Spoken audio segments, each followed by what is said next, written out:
The 2025 season preview for the Gold Coast Suns is coming your way. Sit back and enjoy.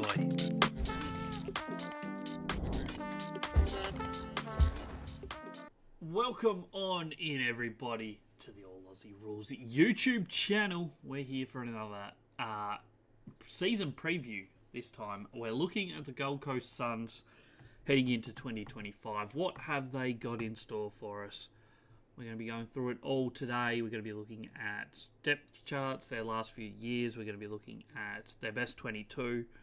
And just what we can see the Gold Coast Suns doing this year in 2025. So stick around. All of that is coming up very shortly. Don't forget to like, comment, subscribe. Check out all the rest of the team previews. This is about the 7th or 8th one. We're doing 8th maybe.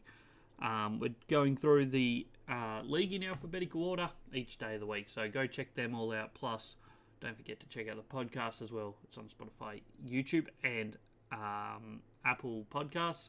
Every single week there is an episode. During the season there will be 2 episodes a week. So go check all of that out. Let's not waste any more time. Let's jump into Gold Coast 2025. And to start with, we'll look at 2024 because that's always a good starting point when you're looking at how a team's going to go. And 2024 was an interesting year for the Suns. End up 13th on the ladder, 11 wins, 12 losses. A season that kind of promised quite a bit for them. At times, they looked absolutely outstanding, mainly at home. When they travelled, they just didn't do as well. With about 3 or 4 weeks to go, they were unbeaten in home matches and they had not won one away match. That changed a little bit late in the season. They did lose 1 or maybe 2 games at home, and vice versa. They did manage to win at least one away game. They beat Essendon down in Melbourne after the siren. So they did kind of change that system late, but it was way too late. You just look across the board, though, at all of their numbers. I did a video on it, a couple videos actually throughout last season, of just how different their numbers all were at home compared to away, whether it was disposals, whether it was ball movement, whether it was shots, whether it's inside 50s, pretty much just every single stat across the board. They were just massively down when it came to away games. And football up in the north is kind of a little bit different than it is in the southern states, I guess. It's a little bit more greasy, a little bit slipperier, the football at times. But I can't really put my finger on it. They just were a lot worse. So that's probably the number one thing they need to turn around for 2025 is just not having that big gap between their home and away. If they can play as well as they did at home last year, if they go, you play 11 home games. If they win 9 or 10 of them, you only have to win 4 to 5 maybe of your away games, and you're well and truly in the 8. So that's where they need to aim for, I guess. If they can get 10 wins at home, then you only need 3 or 4 away wins. But they just need to close that gap, but still keep their home form as good as it was last year, is their big thing. They haven't played finals football in franchise history yet. Franchise history? We're in Australia. Club history. But is this the year? Who knows? Their last 5 years have gone. 2020 they went 5 wins, 11 losses and a draw in a shortened season to finish 14th. 2021 they did worse at 7 and 15 and finished 16th. Kind of improved for 2022 when they went 10 and 12. 2023 they dropped off a couple games even, and went 9 and 14 to finish 15th on the ladder. And then last year, as I said, they finished 13th on the ladder with 11 wins and 12 losses, which is actually their most amount of wins they've had in a season for quite a while. Maybe ever. They certainly have never played finals, so it was a season of promise. It's certainly showing better signs than certainly 2023. But they have kind of got to this point before. Like 2022, they were 10 and 12, finished 12th on the ladder. So I'm not hugely confident, but I think they have the talent on their list to perform well and potentially be finals. It's a tight competition at the moment.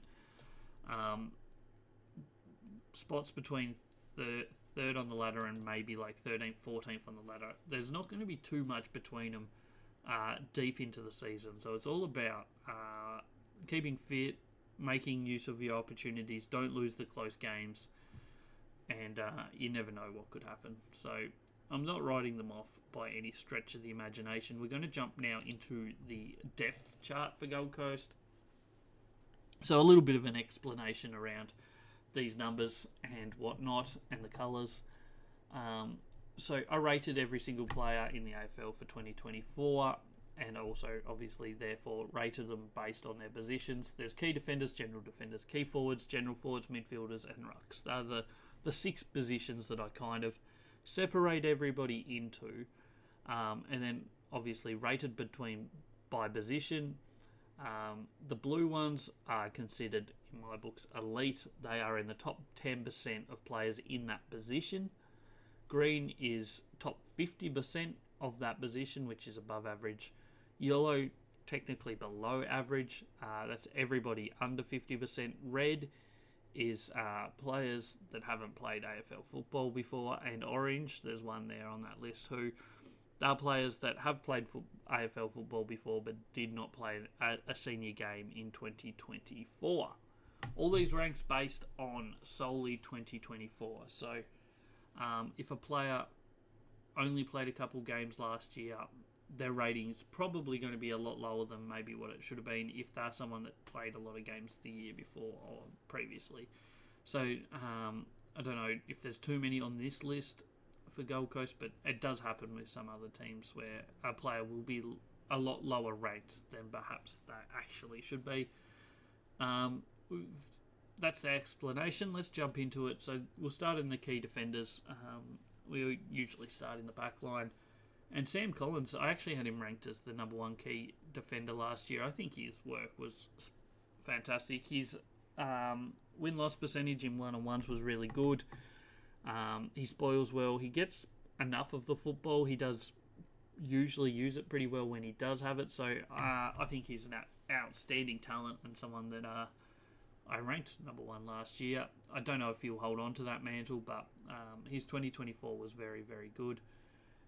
Charlie Ballard and Mac Andrew, both very good players as well as key defenders. Mac Andrew did get a little bit of time in the forward line late in the season. I think long term he's probably going to stay as a key defender, I would imagine, and potentially someone that could be in that elite range as well. So I think Charlie Ballard isn't an elite defender, but he's certainly an above average. So they've got 3 tools there that rated all above average in 2024, which just sets them up perfectly in the back line, in the tall back line.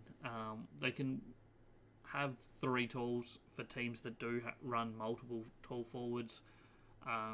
And then, as I said, Mac Andrew showed a little bit of promise up forward as well, so there's no reason they can't swing him forward if there's no matchup for him in the back line. So that's a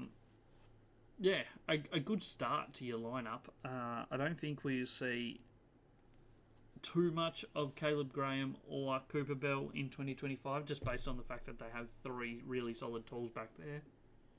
But if injuries or something were to hit this team, you never know. General defenders, they also have a really solid lineup here in their general defenders. Sam Flanders was elite last year. He did play a lot of midfield time, but spent more time in the back line. I think he will 100% move full-time midfield in 2025, which will be interesting because they already have a really stacked midfield as well. It will just add more depth to that midfield and how they find time for that. Maybe someone like Sam Flanders also spends a bit of time half-forward flanker or something like along those lines. They've still got really good players in that back line. So Bodie Uland was really great last year. Daniel Rioli, probably not his best year last year, but if he gets back to his best, he could be in that elite range. John Noble, probably around about where he is. That's about what he is, I think. Will Powell and Joel Jeffrey. So they've still got plenty of depth, even taking Sam Flanders out of that position. That's only going to benefit them, I think. Sexton, Buderick, Weller, and Lemons, all capable players. Certainly the first three of those. They will be depth players. I doubt we'll see too much of them, but they are certainly capable if they are required. Key forwards, Ben King actually rated elite. He ended up pretty high up in the Coleman. His goals per game numbers are really good, especially last year. I think he is poised to be a really dominant force up forward.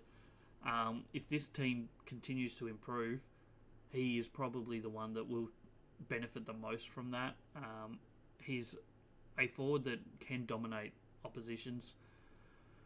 It hasn't happened consistently enough yet, but maybe 2025 is the year for that. So look for him. If he does improve, if this team does improve, he could be someone that ends up right in that Coleman medal race and ends up with 65, maybe 70 goals in a season. Jed Walter, a young key forward, absolute mammoth of a human that just he's going to take some beating in the one-on-ones as he continues to develop that game sense, that forward sense. He could be someone that's dangerous in the next few years. I think he probably still has another year of development before we're really convinced that he's ready to dominate a forward line, but he is someone that in the future could be quite good. Elliot Himmelberg has obviously come across from Adelaide. I'm not convinced he's going to change this forward line, so he's probably a depth player. I reckon they'd rather play Jed Walter and get games into him. Ethan Reid, I don't think we'll see too much of him, and then the two rookies that haven't played before. General forward line, so Ben Long had snippets of really good football last year. He can look really good, so he could be beneficial, and someone that could improve even more going into this year. Nick Holman, Bailey Humphrey, and Ben Ainsworth all rated above average. And then you got Tom Berry, David Swallow, Jake Rogers, Roseus, and Johnston as your ones that didn't quite. So there's some okay players there. I think you do add maybe a midfielder that will rotate through that half-forward line, whether that's a couple of them in Sam Flanders, maybe Noah Anderson rotating through half-forward a little bit just because they are stacked in that midfield. But you'll probably also see Leo Lombard, who's listed as a midfielder, probably play a fair bit of half-forward time this year. Maybe even forward pocket time, to be honest. He's someone that will get plenty of football this year. And I reckon most of that will be forward of the ball. For now, he's someone that will probably move more into a midfield role in the coming seasons. Looking at their midfield, two elite players last year, Matt Rowell and Noah Anderson. Two above average in Took Miller and Sam Closey, who played mainly wing and will probably stay on that wing. He's actually one of the better wingmen last year. I think he rated as maybe the fifth best wingman in the competition last year, so that's really good for a young player. Someone that I rate quite highly and think in the coming years we might see really progress. Fiorini, Graham, Davies, they're all depth players in all honesty, and players that they will get time because, I mean, someone in this midfield team lineup is probably going to miss games, but they're not the ones that you really want playing week in, week out. And as I said, Leo Lombard will play plenty of football this year. I think most of that will be forward of the ball, but he will rotate through that midfield. And your ruckman, Jared Witts, he'll play most of the season. He is their number one ruckman, no doubt about it. He gets the job done week in, week out. And then Ned Moyle is the sort of player that I think he's certainly serviceable when needed. I don't think he's someone that you want playing week in, week out, but he's certainly someone that will cover your main ruckman quite well. As you see, he ranked 21 as a ruckman last year, so it's not terrible. As a backup ruckman, it's quite good. We'll move now into the best 22. I did this a couple of weeks ago, so things may have changed.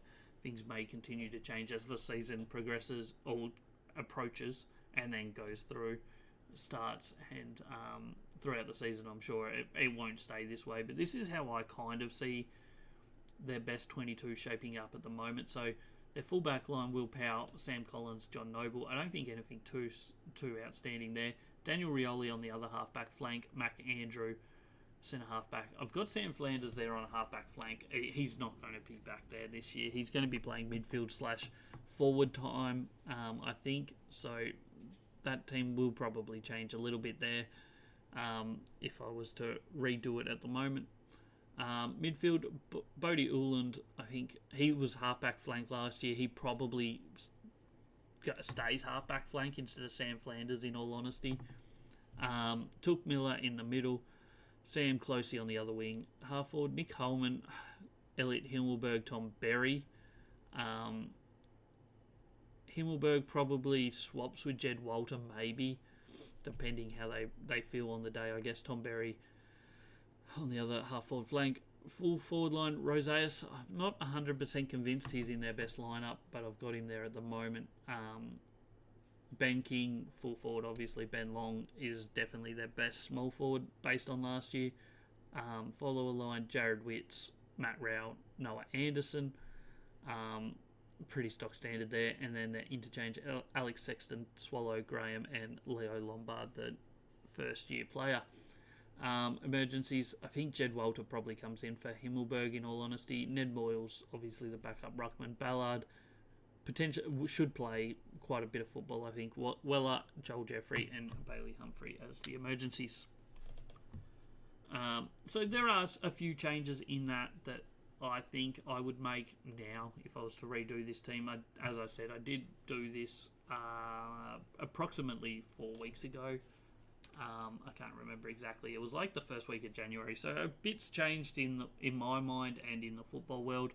I'll probably update them just before the season starts and post them on socials or something for every team. Once we've seen these trial games, things may change in my mind and also in Clubland minds. So we'll see how that goes. But we'll jump now into a little snippet of their 2025 season and what we can expect from them. They start opening round against the Bombers at People First Stadium. Massive game for both clubs, in all honesty. Two teams that haven't had a huge amount of success over the last 20 years for Essendon and ever since their existence for Gold Coast. Gold Coast obviously never playing a final. Essendon not winning a final in 20 plus years. So important for them both to get off to a good start. Gold Coast did beat Essendon twice last year. They beat them up on the Gold Coast mid-season and then they finished, played them late in the season, I think second last week or something, down in Melbourne at Marvel and won it after the siren with a goal from Mac Andrew. So, I don't know. It's an interesting one. It's going to be a huge game to start the season. I think it's the Saturday evening game. It will be must watch football, in all honesty. Both teams out to excite their fans, I guess, and I think Gold Coast should come out on top, in all honesty, in that one. That means their buys are rounds 2 and 14. Gather round is a big one for them as well, because as we mentioned before, they don't travel that well. Last year they played gather round against GWS. They played pretty well. They only lost it by a few goals. So drawing North Melbourne in gather round, I think, is huge for this Gold Coast team. That could be another win for them at a neutral venue. North Melbourne, obviously a team that is on the up. They should be improving, but it's a great opportunity for Gold Coast to get a win away from home in 2025. They're going to have to win quite a few. You'd imagine they need probably about 5 wins on the road, at least 4, if they want to be in finals this year. We'll look at the teams that they play twice. They got Adelaide, Brisbane, Essendon, GWS, Melbourne, and Richmond. So it's not the hardest draw when you look at it in depth. Adelaide were a team that finished quite low last year. Richmond are obviously pretty well seen as the team to come last on the ladder. So any team that draws them twice is probably licking their lips.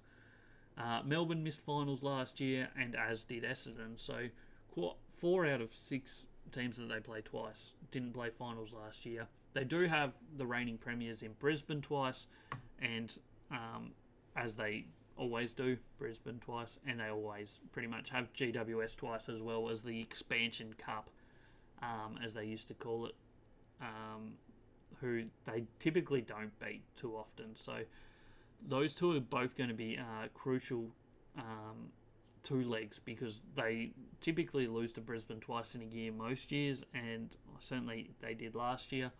And GWS, they lost to twice as well. So somewhere along the line, they need to start winning some of those games, but they're going to get their opportunities against your Adelaides, your Essendons, maybe your Melbournes, but definitely your Richmonds. So it's not the toughest draw, in my eyes at least. They need to make finals. There's no doubt about it. They have to do it. Their fans, like, the only way to grow a supporter base in any area is to have success at some point.